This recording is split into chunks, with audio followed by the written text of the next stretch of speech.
स्वागत है बच्चों आपका नवोदय पब्लिक स्कूल के ऑनलाइन पोर्टल पे। और ये क्लास 8 के लिए है पार्ट 2 साइंस का। मैंने इससे पहले पार्ट 1 पढ़ाया था, अब ये पार्ट 2 है। लेसन नेम है production, crop production and management.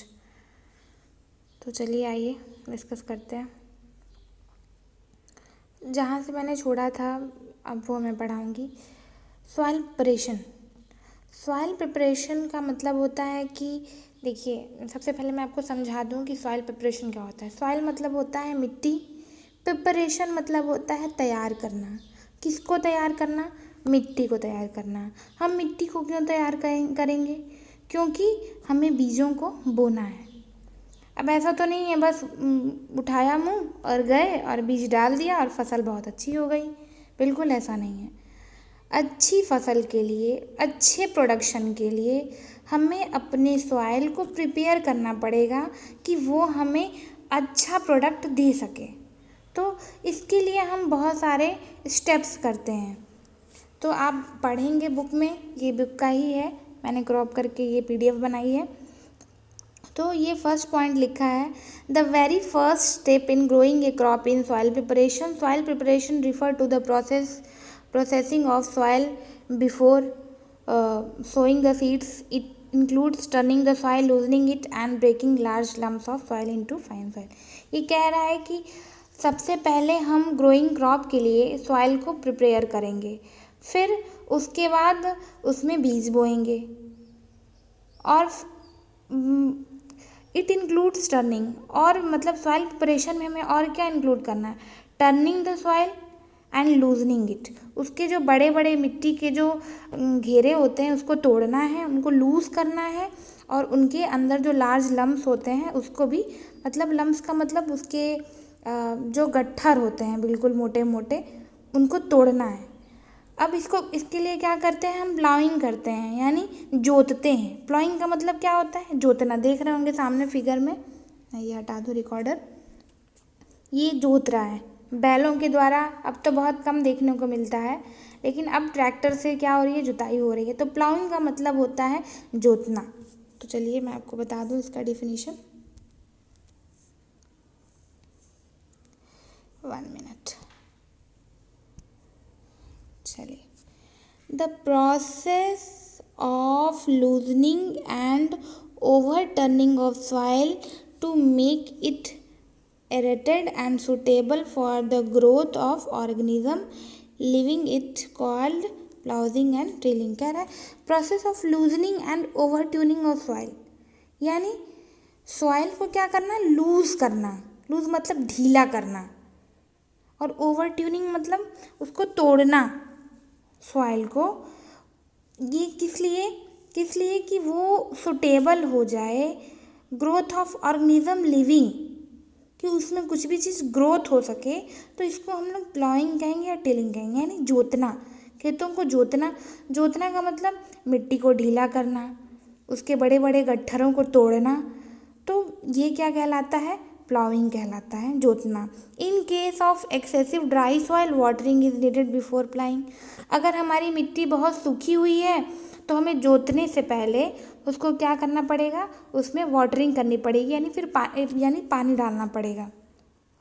सबसे पहले पानी हम चलाएंगे और उसके बाद ही हम जोत पाएंगे, नहीं तो हमारी मिट्टी बहुत सूखी है तो हमारी प्रोडक्शन बहुत ही अच्छी नहीं होगी। अब देखिए दिया है, the benefit of ploughing are given below, यानी खेतों को जोतने से हमारे क्या बेनिफिट मिलता है, हमें क्या बेनिफिट मिलता है।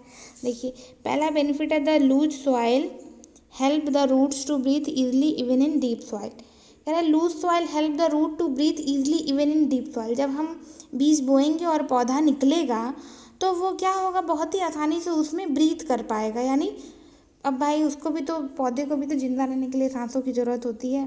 तो अगर हम उसे कड़ी मिट्टी में लगा देंगे तो वो बिल्कुल मर जाएगा, और अगर हम उसे ढीली मिट्टी में लगाएंगे तो वो बिल्कुल आसानी से ब्रीथ कर पाएगा और उसकी रूट्स भी डेवलप हो पाएंगी।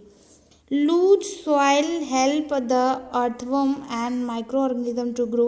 These are called the farmer friend. They are add humus to the soil.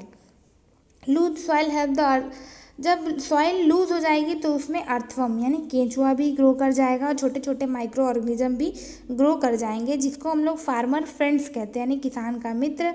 और ये क्या बना लेंगे, ह्यूमस बना लेंगे।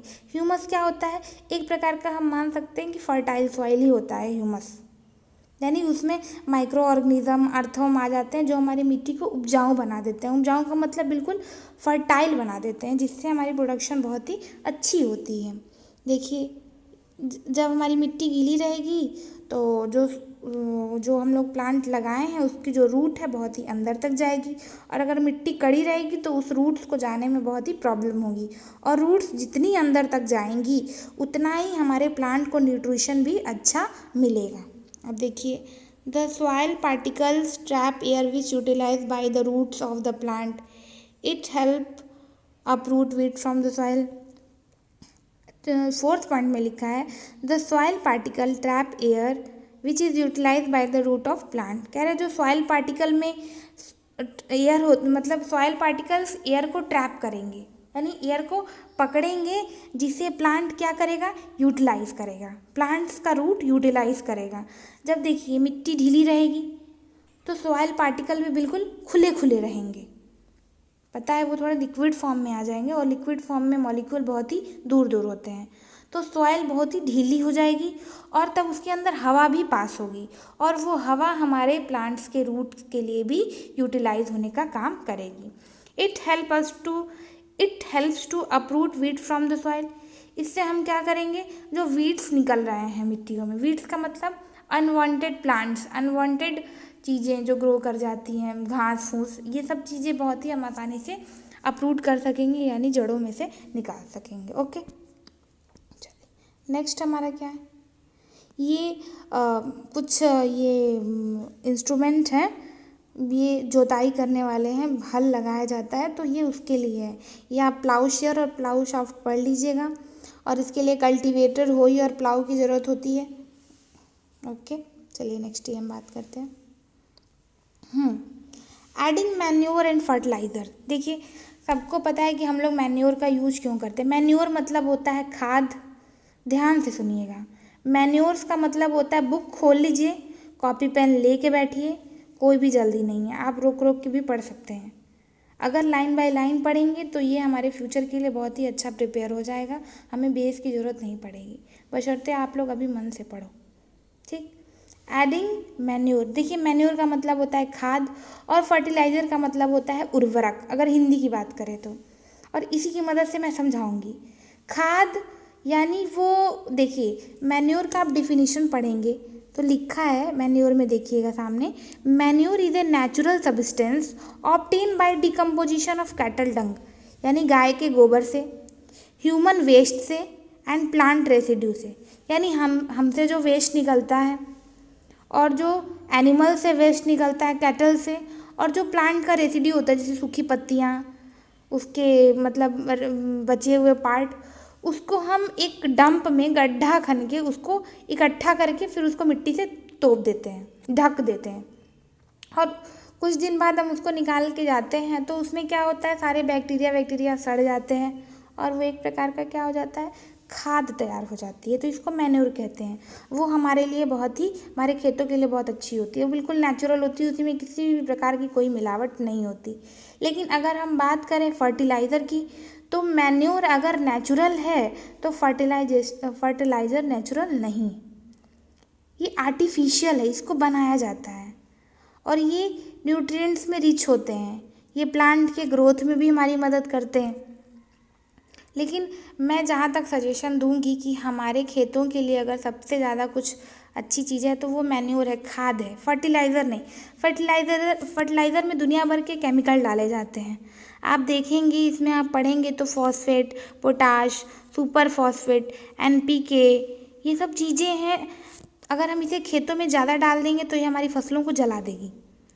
इस वजह से इसका उपयोग कम करने के लिए हमारे साइंटिस्ट भी कहते हैं, जो हमारे कृषि वैज्ञानिक है, एग्रीकल्चरल साइंटिस्ट है, वो भी इसका यूज़ करने के लिए हमें बहुत कम कहते हैं।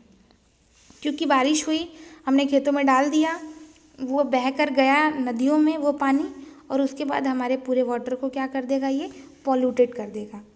बात समझ रहे हैं ना। खेतों में हमने खाद डाली और उसी टाइम बारिश हो गई, तो वो बारिश के पानी के साथ खाद बह जाएगी, सॉरी फर्टिलाइज़र बह जाएगा, और वो जाके नदियों में, नदियों के पानी को क्या करेगा, प्रदूषित करेगा, पॉल्यूटेड करेगा। इसलिए फर्टिलाइज़र आर्टिफिशियल होता है और मैन्योर जो होता है वो नेचुरल होता है। मैन्योर किससे तैयार होता है, वो ह्यूमन वेस्ट से, कैटल डंग से और प्लांट के रेसिड्यू से। रेसिड्यू का मतलब जो उसका बचा हुआ पार्ट होता है, ख़राब चीज़ होती हैं प्लांट की, जैसे सूखी पत्तियाँ, उसके सूखे डंडे, ये सब चीज़ें हम डाल देंगे तो वो तैयार हो जाएगा, फिर मिट्टी से ढक देंगे। किचन कंपोस्ट भी होता है, किचन का छिलका, आलू का छिलका, केले का छिलका, ये सब डाल देते हैं और कुछ दिन तक छोड़ देंगे मिट्टी से ढक के, तो कुछ समय बाद वो ऑलरेडी खाद का रूप ले लेगा। और फर्टिलाइजेशन तो पता है, फर्टिलाइज़र ये नेचुरल नहीं होता है, इसे हम लोग खुद फैक्ट्री में इसे तैयार किया जाता है। कहाँ तैयार किया जाता है, फैक्ट्री में, केमिकल से बनता है ये तब यूज़ किया जाता है जब हमारी मिट्टी में बिल्कुल कुछ भी नहीं रह जाता, बिल्कुल बंजर मिट्टी पड़ी हुई है, खेतों में कुछ नहीं बोया जा रहा, तब ये फर्टिलाइज़र उसमें फसल को बोने से पहले उसमें हम लोग यूज़ करते हैं। ये कुछ फर्टिलाइज़र के नाम इसमें होंगे, आप पढ़ लीजिएगा। ये मैंने डिफरेंस भी बता दिया है इसका, देख लीजिए। ये नेचुरल होता है, ये इनऑर्गेनिक होता है। इनऑर्गेनिक का मतलब कि इसमें कार्बन नहीं पाया जाता। ओके, ये फील्ड में प्रिपेयर होता है और ये फैक्ट्री में बनाया जाता है। ये रिच इनऑर्गेनिक मैटर होता है, it does not provide any humus to soil, it's poor inorganic nutrients. ये ह्यूमस प्रोवाइड नहीं करता है, बस मिट्टी को उपजाऊ थोड़ा बहुत बना देगा, लेकिन बहुत नुकसान करता है। It is less rich in plant nutrients, इससे प्लांट को थोड़ा कम ही न्यूट्रिएंट मिलता है, लेकिन वो प्लांट के लिए हार्मफुल नहीं हो सकती कभी भी कि मैन्योर। लेकिन ये अगर हम ज़्यादा डाल देंगे तो हमारे चीज़ों को हमारे फसलों को ये नुकसान पहुंचा सकती है। ओके, चलिए जो आगे है वो हम आगे नेक्स्ट लेक्चर में पढ़ा रहे हैं। Thank you.